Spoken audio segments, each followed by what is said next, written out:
కోట్లాది మంది భగవంతుణ్ణి విశ్వాసం ప్రకటించే ప్రతి ఒక్కరి ఈ రోజున బాధకు గురయ్యారు.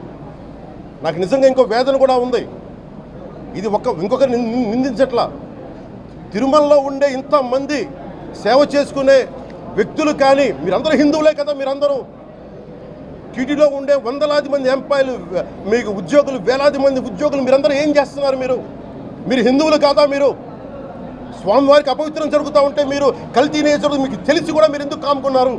భయపడ్డారా? వైసీపీ అంటే వైవి సుబ్బారెడ్డి గారంటే భయపడ్డారా? ధర్మారెడ్డి గారంటే భయపడ్డారా? ఏ స్వామి అయితే మీకు ఆశ్రయం ఇచ్చారో ఆ స్వామికి అపవిత్రం జరుగుతూ ఉంటే మీరందరూ కామ్గా కూర్చునే మీకు ఎలా వచ్చింది? మీకు ఇది నేను సాటి హిందువులను కూడా నేను ప్రశ్నిస్తున్నాను. మీరు కూడా తప్పు చేశారు దీంట్లో.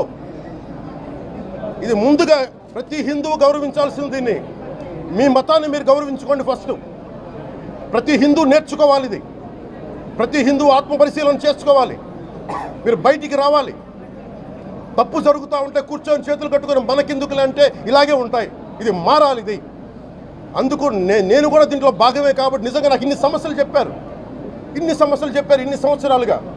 వైసీపీ మీద పోరాటాలు చేస్తున్నారు. రోడ్లు బాగలేదంటే మాట్లాడాం, రైతుకి సమస్యలు వస్తే మాట్లాడాం, గుడులు అపవిత్రం చేస్తుంటే మాట్లాడాం. కానీ ఏ ఒక్కరు కూడా బలంగా కూర్చొని టీటీడీ ఉద్యోగులు ఎవరైనా సరే ఇలా జరుగుతుంది అని తెలిసి కూడా కామ్కున్నారంటే మీరు మహా అపరాధం చేశారు.